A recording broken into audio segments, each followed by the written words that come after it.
we get a bad rep as kids people because it's like, oh, they just don't like change. But you've made that switch. Have you seen a difference in like your kids, like in ministry moments? What's happening there? 0 kids were bringing Bibles to church. Wow. 0 kids were actually being involved in worship. Those 2 big things I prayed about so hard. I was like, God, I really want these kids to know what worship is. I want them to fall in love with your word. Play was a big part of that because the amazing music was huge. Like having people dancing up there when you don't have a team of dancers was a huge help. But I saw the kids involved in worship, raising their hands, lifting their hands, closing their eyes, like just really focusing on God. And then I saw kids bringing their Bibles because Well, hey, everybody. Welcome to the Amazing Kidsmin podcast.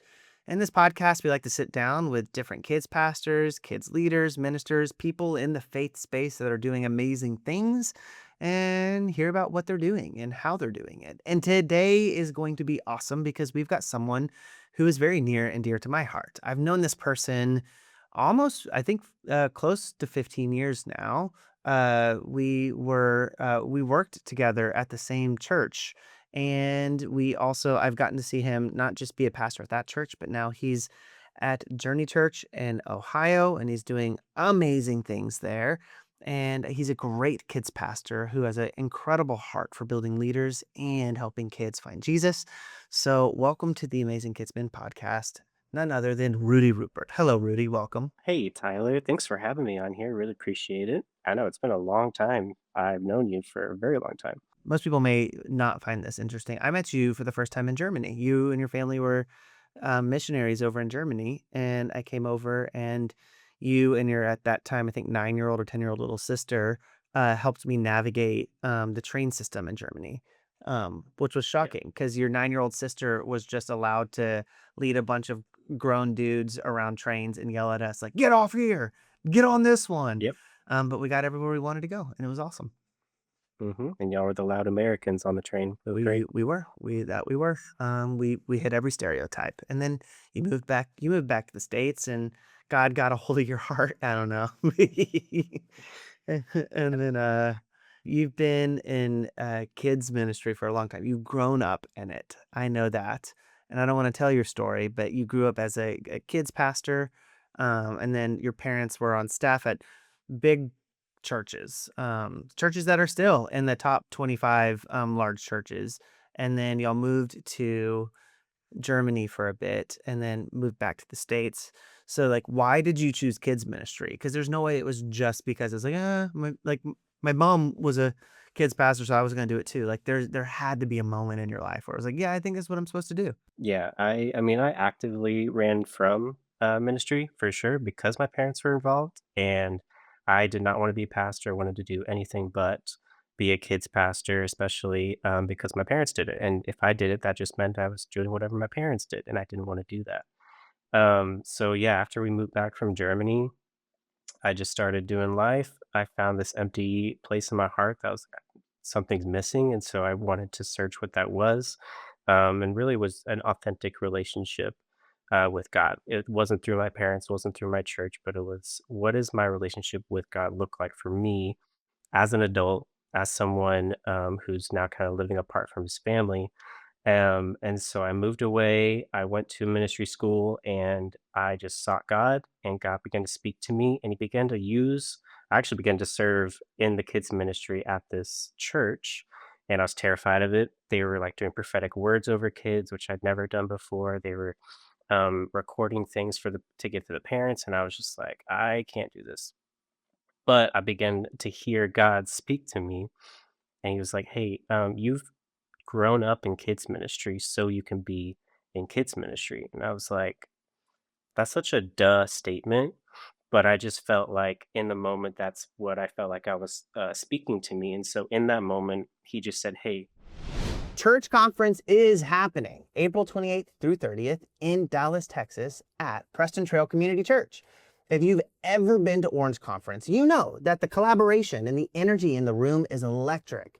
We renamed Orange Conference to Church Conference because we wanted to expand the scope beyond just kids and student ministry. So this year, we're doing some incredible sessions and workshops for kids ministry leaders, student ministry leaders, and executive leaders. This is a whole ministry strategy designed to equip your church with the best tools, skills, resources, and relationships. We're also going to be dropping two major announcements that will literally change kids and student ministry forever. And that's not a joke or an embellishment. The next era of ministry starts here, and you definitely want to be in the room when that happens. There are a bunch of ticket options available: individuals, group tickets, digital, and also an option to host remotely as a host site. Applications are open to serve on volunteer teams, and that comes with its own set of perks. You can get tickets now or apply to serve at achurchconference.com. Now, back to the podcast. Whenever you're doing things for my name, just say yes. If someone asks you to do something, just say yes. It's like, okay, it terrifies me. I'm scared out of my mind. Didn't get this whole big confidence thing. I'm just gonna say yes. And then they would ask me to hold a microphone. I would say yes. They asked me to teach a lesson. I would say yes. And then came back to my church, my home church in Texas, and they kept asking me to do things for some reason. I kept saying yes. And I just kept growing in leadership, kept growing in different things and avenues for opportunities to do kids ministry, to do lessons, skits, all sorts of things. And I wasn't the best, but I just kept saying yes. And I had a heart to serve Jesus. And that's what I usually tell people in kids ministry is like, hey, if you just have a heart to say yes to Jesus, if you have a heart to serve his house, like he's going to give you grace for those kids and he's going to give you the heart for those kids. And I had no idea how to talk to kids. I had to have someone tell me, how do I start a conversation with kids? And then that just began to keep growing and growing. And now I've ended up in Cleveland, Ohio, which is crazy how that happened. But yeah, it's been a crazy journey. That is a crazy journey, and I know that there's a lot of God movement in and throughout that whole thing. What's so interesting, and what I wanted to ask you about today, because it's a big topic, just in general in kids ministry at this moment in time, is and there's always been this tension between like, hey, there's programming and then there's discipleship, or there's like entertainment versus engagement. And it's not that, you can swing the pendulum too hard on both sides, because you can, but I've seen you, and like even especially what you're doing now at Journey, what's really interesting is you don't play the game of like it has to be one or the other. You do both. You have an excellently programmed service to where like it's so fun. There's a massive LED wall in your kids' room. Like that alone, like that's not normal. Like I've been a part of big churches that like had big budget. We did not have a massive LED wall in our room. No, no. You did. You were one of the first A Play users, actually.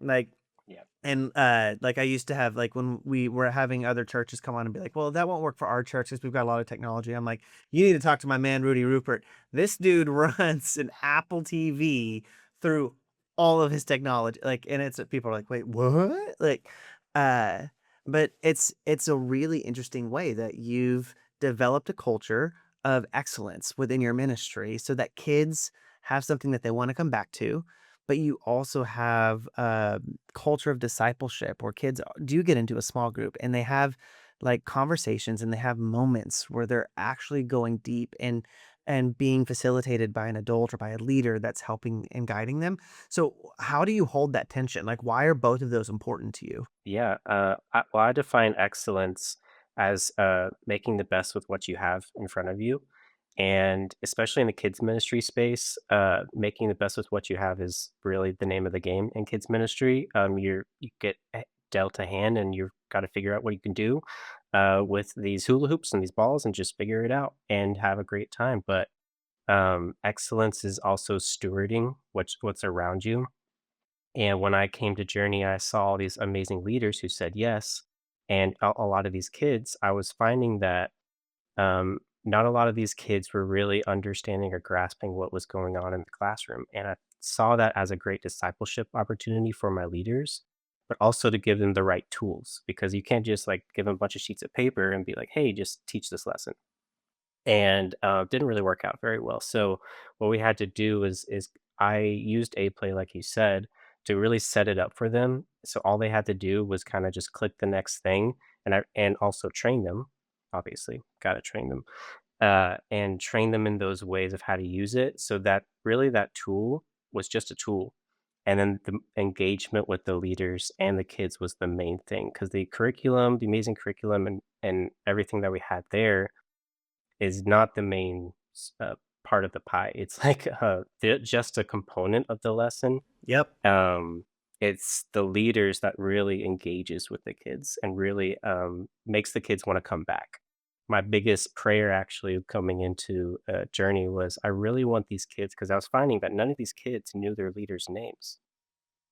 I was like, "Oh, that's a big problem." So my biggest prayer was, I want kids to run in and look for Miss Schuyler. I want the kids to run in and look for Miss Rachel and to have those connections with them. And I can say I've seen that fruit now, which has been great because we have those consistent leaders. And so when I see that engagement and excellence piece, I just see developing your leaders to have meaningful connections with those kids in those small groups. And also finding that maybe you don't need to have six different crafts in the room to go for kids to go into because that's not really maybe what's needed in that room for that particular season that you're in. And maybe you just need to have some scaled down things and have some really simple tools, but have really great engagement with the leaders. So I've just seen that really play out in a really amazing way for us. Wow. How did you, because you stepped into leading or like, yeah, becoming the leader of a ministry that had already been started. Like, what was that transition like for you? Because you kind of had to come in and I'm not saying you raised the standard of excellence, like, oh man, it was awful until you got there. But at the same time, like redefining what excellence looked like. How did your team respond to that? Yeah, that was a very interesting time because I came in and there was just a lot of things that needed to change, a lot of hurting systems and things that just needed to be fixed. And when I got in, the senior pastor said, "Hey, there's no sacred cows in our kids ministry. You could change literally everything." And I'm like, "Oh, okay, this is great." That's And they dangerous wanted to me, say, by the way, yeah, to a kids person. It's like, okay, cool. yeah, like that gave me such freedom, but also it was a little scary. I was like, "What? I have so much options to do this with, all these curriculum options, whatever." So it was really challenging at first, but it really gave me a lot of freedom to change whatever I wanted to. And it was also a hard season because I had 5 services at that point. Changing 5 services with a bunch of volunteers that maybe serve once a month, that's a big change. And trying to bring them all together, there'd be volunteers I only saw like twice in 6 months. So I'm like, okay, how do I get them uh, to learn these new things that I'm adding? But what I saw was, just a need to change simplify things, needing to change the curriculum. We used Orange at one point. They played a video and had some crafts, but I just didn't see the engagement with the kids, unfortunately. And it wasn't that the content itself was inherently bad or wrong or anything like that. It was just the way it was being used.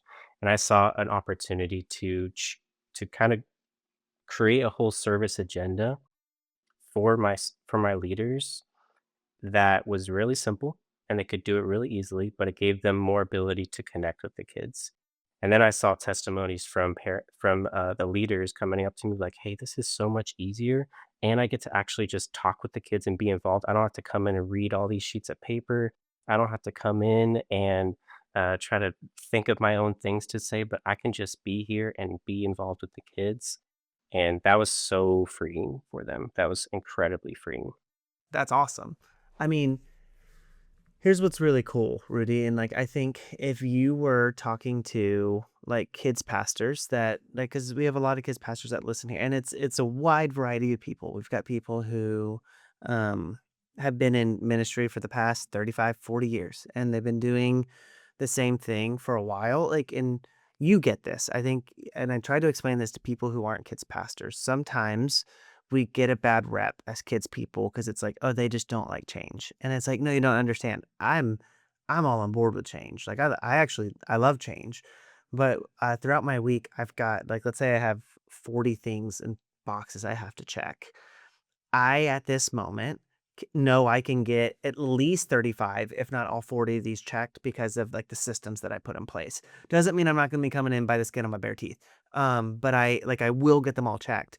And so when something new comes along and it means I'm going to have to kind of disassemble this system, whether it's um convenient or whether it's efficient or not, I know that it can get me the output that I need. It can be hard because it's like you're asking me to disassemble something that I know delivers what I needed to deliver. So as even if you're telling me this new thing is better, I don't want to do it. Um, but at the same time, uh, it could be better.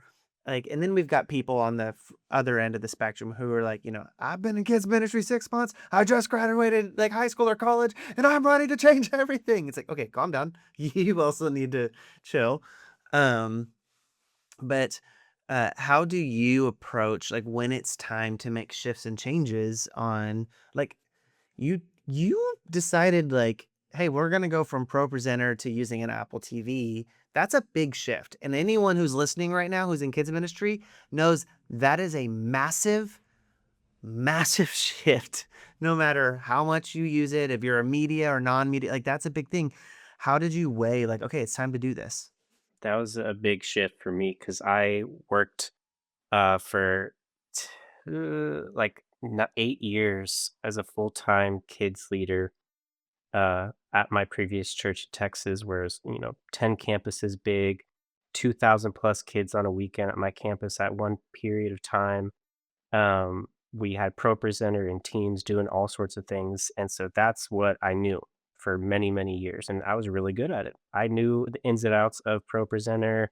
I knew how to set up a service really well and teach it to my teams, and even teach our live production teams on how to use it the way I wanted it to be used. And so when I got to Journey, I saw that you were using Pro Presenter too, but I saw it not being utilized in the best way, and I saw that it was actually hindering the ministry that was going on instead of actually helping it. And I was like, "Okay, this needs to be solved." One room actually had the pipe and draped off the computer area because um, kids were going by the computer, and so I was like, "This looks weird in the classroom. We're gonna try to fix this." And the teenagers were just kind of hanging around the computer, kind of doing their own thing on there. I'm like, "Okay, this is not working out very well." And then with 5 services, you have 5 different maybes. You have teenagers come in, and maybe you don't, and so now you're having a person with a microphone running back and forth from the computer to the stage, and they're just and sometimes they don't know that they have to go to the computer, so now they if you have a new volunteer, it's just all sorts of crazy things. And so I saw that problem and I was like, there has to be a solution for this. And so I looked into things like Playlister, things like A Play when I heard that was coming out around the same time I got involved with this church. And I said, okay, I need to change it. I want to be able to control it. I want to give the power to my leaders in the classroom to control it. And so we just made that switch instantly. And honestly, it was a big shift for me. My leaders were really great with that change. They weren't really married to one way or another as long as it just helped them instead of hinder them. But for me, it was a big change because I was like, oh no, I have this giant LED wall and they're going to see menus. The kids might see menus on the screen. And I was like, my mind was like hurting. I was like, what is going on? They're going to see the illusion's going to break. But honestly, the kids don't care. They did not care about those, like, menus or just things. I'm flipping through stuff It's funny you're sometimes and telling the story and I'm remembering, like, the first iterations of A Play. Like, I'm like, "Oh, yeah, that was a thing." That's so funny. mhm, mhm, and I was, like, worried about it, but honestly, the kids didn't care, and honestly, it was really great just for the leaders to see, like, excellence doesn't doesn't mean perfection. It doesn't mean that everything goes off without a hitch, and so when I introduced that, that just seemed to break down any sort of barrier that our leaders and between the leaders and the kids. You've made that switch, and your leaders are able to kinda be more engaged. Have you seen a difference in, like, your kids, like, in ministry moments with your kids? And, like, are your kids grasping? Are you watching transformation happen? Like, what's happening there? Yeah, because the tool that I I gave them with A Play with our service flow. Um, I gave them really solid service flow. I've seen kids so much more engaged. When I got there, no kid, 0 kids were bringing Bibles to church, Wow. and that was a huge deal for me. 0 kids were actually being involved in worship. They just played a lyric video on the screens and kinda just gave it to the kids, and, no one was really leading them. And so those 2 big things I prayed about so hard. I was like, "God, I really want these kids to know what worship is. I want them to fall in love with your word. What does that look like for me?" And so, um, A Play was a big part of that because the amazing music was huge. Like, having people dancing up there when you don't have a team of dancers was a huge help, but also putting someone in front of those people, which is mostly me for 5 services for 6 months straight. But I was that person in front, leading the kids in worship. But I saw the kids involved in worship, raising their hands, lifting their hands, closing their eyes, like just really focusing on God. And then I saw kids bringing their Bibles because I was really excited about Bibles, and it wasn't necessarily that I incentivized it. We didn't even have our little paper money at that time. We didn't have our journey gems, what we called them. I was just giving a charge to the kids. I said, "Hey guys, where's your Bibles at? Can you bring your Bibles? I want to see your Bibles. I want you to bring the Bibles to me." And then over the course of like a month, kids would come in with their Bibles and they would run up to me and say, "Pastor Rudy, I brought my Bible." And that wasn't gonna give give them anything necessarily. I was just, like, so excited, and they were so excited to show me, and they were like, "Hey, I got it, I got it." And then a parent walked up to me at that time, and they said, "Hey, I've never seen my child be so excited to bring their Bible to church. They've never once talked about it. They've never once asked for a Bible." And these parents had tears in their eyes too because they were saying, "This has never happened in the 16 years of this kids ministry." And then this one parent even came up to me and was like, "Hey, so my daughter, she wants 2 Bibles now. I don't know what you're doing in here, but she says she wants one for home, and she wants one in the car just in case she forgets the one at home. And Amazing. so she's always gonna have a Bible ready to bring to church." And seeing the engagement from the parents that way and the kids just saw, like, these very simple changes, no matter if it's, like, my preference or not, there's fruit from it. That's actually such a great story that leads into one of I've got like one or two more questions. This might be my final one, but I've watched the intentionality go into the ministry that you've been building, and you have built something that's so fun and so deep, both. Um, how have like what is how I want to make sure I ask this the right way. I think sometimes, like where we came from, we one of our kids' ministry values was have fun and learn about God. It wasn't have fun and then do the boring stuff like learn about God or like, hey, let's be super silly and make God silly. It was like, no, we're gonna have fun and learn about God and saw kids dragging their parents back to church each week because they're like, I want to go back to the fun church. And so there's like this balance of having an experience for kids that is so awesome that they want to come back, but having the depth a part of that so that transformation happens while they're there. And so if you could say one thing to pastors out there about the fun aspect, because I mean, I saw videos of you this past weekend where you're getting pied in the face or egg, you've got egg all over your Eggs. hair. Yeah, Yeah. lots of eggs. How do you approach that? Like when you're getting ready for the weekend, like what are you thinking so that like it's a memorable moment for kids? I think a lot about how are kids gonna come into the classroom and how are they gonna leave, Yeah. and what are they taking away, and a lot of that, like I said before, goes with the leaders. We have some amazing leaders that are so intentional with the kids that that is their fun time. Like, just having a leader that cares and listens to them really just is a huge deal for these kids. They're running into the classroom to see Miss Danielle, and because Miss Danielle wants to play with her. I've seen some leaders that more just stand to the side of the walls on the sides of the walls and just kinda watch the kids, and that's not super fun. But literally just leaders playing games with them is, like, such a huge deal for these kids, and I always, tell my leaders when we pick games for the weekend, it might not look like the most super fun game, Like, I always think about the game, we call it Cookie Face, or I think that's the name, but we put a cookie on our head and we have to move it to our mouth. It's super fun, but it's also, if you just look at it, could look pretty boring if you just walk up to a kid, it's like, "Here's a cookie. Can you just move it to your mouth?" "Okay. Alright, just move from here to there." "Okay, cool." But if you, like, amp it up and you are really intentional, really loud about it, and you make teams about it, and you put cool music and, just make it a huge deal, like, the kids get involved with it. It doesn't have to be this big spectacle. Like, we have another game where it's like, you just stick Post-it notes on your face. Like, on paper, it just looks kinda lame, but if you amp it up and make it really fun, these kids are super involved and wanna be there, and so that's how, honestly, I see the kids keep returning every week. They just see the intentionality of what we do in the classroom, and they're dragging their parents. I have parents that come up to me and, like, they keep wanting to come back. They're the ones that woke me up out of bed today. And that's honestly what I've been praying for, because I want these kids to bring their parents to church.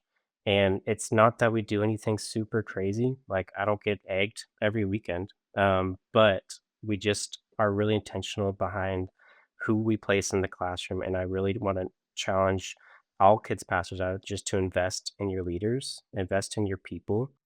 Um, Curriculum is not something I really put too much weight in. I put more weight in my leaders and my team, and, wanna make sure that they feel equipped and they're intentional with the kids. And I shouldn't say this as the curriculum guy.